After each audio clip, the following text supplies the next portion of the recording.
L'année 2026 sera-t-elle celle de tous les records? Plusieurs scientifiques et agences internationales lancent un nouvel avertissement. Attention, disent-ils, le climat est en train d'être relégué au second plan alors que le réchauffement climatique est en train de s'accentuer. On en parle avec vous, Jean-Pascal Van Ypersel. Bonjour et merci d'être sur France 24. Vous êtes climatologue, professeur de climatologie à l'Université catholique de Louvain. Les scientifiques parlent d'indicateurs qui virent au rouge pour 2026. Ça veut dire quoi concrètement? Plus de tempêtes, plus d'inondations, des températures encore plus chaudes? Oui, on se dirige vers une année très chaude. Alors, ça ne va peut-être pas être l'année qui va battre tous les records, mais ça risque d'être la deuxième année la plus chaude de l'histoire, suite à une combinaison d'un événement El Niño que vous êtes en train de montrer à l'écran, là, avec ce réchauffement de l'océan Pacifique, qui est un phénomène très largement naturel, mais qui vient se rajouter à la tendance lourde des changements climatiques d'origine humaine. Voilà, ce phénomène El Niño qui revient de manière cyclique dans le monde et qui est attendu, racontez-nous un petit peu sur ce phénomène qui est naturel, qui est attendu d'ici quelques mois pour l'été? Oui, c'est ça. On s'attend à ce qu'il commence vraiment à confirmer sa présence dans le courant de l'été. Donc, c'est un réchauffement qui commence dans la partie est de l'Orient Pacifique, au large du Pérou, et puis qui se répand vers l'ouest, vers l'Australie, avec des eaux du Pacifique qui sont de plus en plus chaudes et qui réchauffent par en dessous l'atmosphère, venant rajouter une dose, en quelque sorte, à la chaleur qui est déjà excédentaire suite au réchauffement du climat. Donc ça accentue les effets du réchauffement climatique et ça peut durer combien de temps? Jusqu'en 2027? Oui, ça pourrait effectivement s'étendre jusqu'en 2027 et il est possible que 2027 soit encore plus chaude que 2026. Donc on est sur une trajectoire qui est inquiétante, effectivement. Voilà, les deux phénomènes sont liés. Est-ce qu'il y a des zones plus exposées que d'autres concernant El Niño ou pas? Oui, alors on sait que l'Australie, par exemple, et toutes les régions avoisinantes sont particulièrement exposées, que l'Amérique du Nord va aussi connaître des conséquences. On va sans doute avoir, c'est peut-être un des seuls aspects positifs, une baisse, une petite baisse du nombre de tempêtes, de cyclones tropicaux sur l'Atlantique. Pas forcément une baisse de leur intensité, mais une baisse de leur nombre. En Europe, les conséquences ne sont pas majeures quand il y a un événement El Niño. Donc, on aura surtout les conséquences du réchauffement du climat avec des canicules qui deviennent de plus en plus présents, des incendies de forêt, etc. Mais les effets d'El Niño sont souvent peu visibles en Europe, mais par contre très visibles dans d'autres parties du monde. C'est aussi un phénomène qui touche beaucoup l'Afrique de l'Est, l'Afrique australe en particulier. Est-ce qu'on a dépassé le seuil fatidique des 1,5 degré de hausse des températures, ce taux qui avait été en quelque sorte fixé par l'accord de Paris en 2015, hein, c'était il y a 11 ans? Oui, alors effectivement, donc c'est l'objectif principal de l'accord de Paris en termes de température à ne pas dépasser. Pourquoi? Parce que les impacts risquent d'être beaucoup plus importants au-delà d'1,5 degré au-dessus de la température de la période industrielle. Donc ça reste l'objectif, même si on l'a déjà dépassé ponctuellement un mois ou l'autre. Il est possible qu'on le dépasse dans les années qui viennent, mais climatiquement, on ne l'a pas encore dépassé. Pourquoi? Parce que le climat, il se définit sur plusieurs dizaines d'années, donc il faudra encore attendre quelques années avec des niveaux élevés de température pour pouvoir dire climatiquement, on a dépassé ce seuil-là. Mais peu importe, ce sont des discussions qui n'intéressent que les spécialistes en quelque sorte. L'objectif doit rester de rester le plus possible en dessous de cette température-là, ou d'y revenir si on le dépasse à cause de la gravité des impacts Oui. sur la santé humaine, sur les écosystèmes, etc., au-delà de cette valeur-là.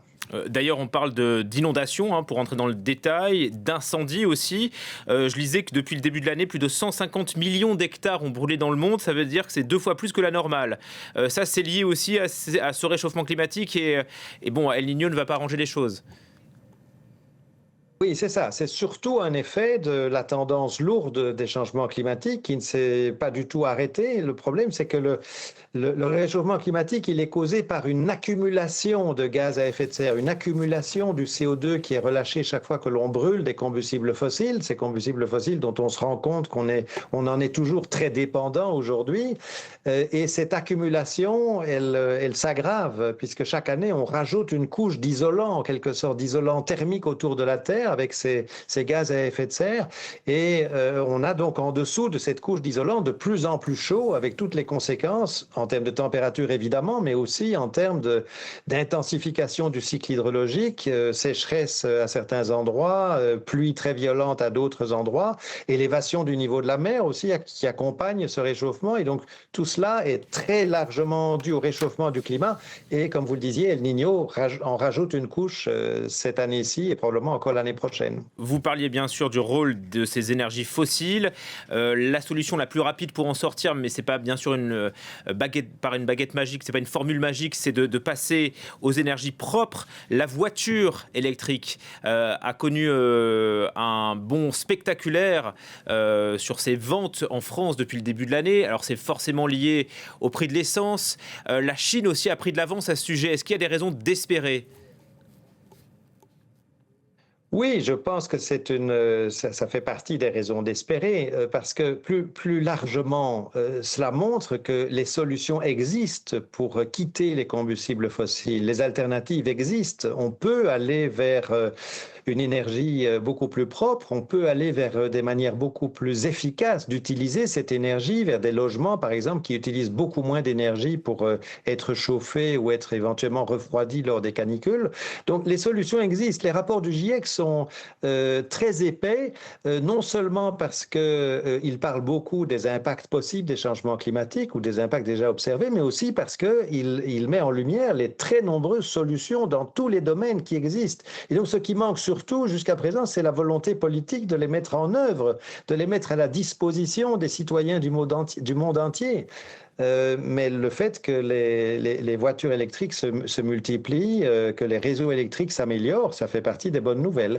Même si on ne va pas résoudre le problème du climat en vendant des voitures électriques à tout le monde. Hein. Il ne faut pas non plus se faire d'illusions. C'est sûr.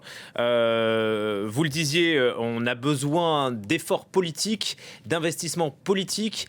Il y a Donald Trump qui, lui, est climato-sceptique assumé aux États-Unis. Dans son sillage, on a vu que plusieurs gouvernements ont revu leur ambition climatique à la baisse. Ça veut dire qu'investir dans la transition, c'est encore vu comme un coût et pas comme un investissement? Oui, et ceux qui le voient comme un investissement, je pense que ce seront ceux, que ce soit les citoyens, les entreprises ou les pays, qui seront gagnants demain. Parce que l'avenir des combustibles fossiles est de toute façon qu'ils vont disparaître puisqu'ils ont été créés il y a plusieurs dizaines de millions d'années à la surface de la Terre. Ils ne se renouvellent pas. Et donc, de toute façon, nous devons passer à d'autres modes de consommation d'énergie, d'autres sources d'énergie. Et donc, ceux qui le feront le premier seront gagnants demain. Ça, je suis tout à fait convaincu de cela. Et au passage, ils contribueront à protéger le climat et l'environnement. Une dernière question liée à ce que disent les scientifiques ce matin. Est-ce que vous estimez comme eux que la lutte contre le réchauffement est reléguée au second plan?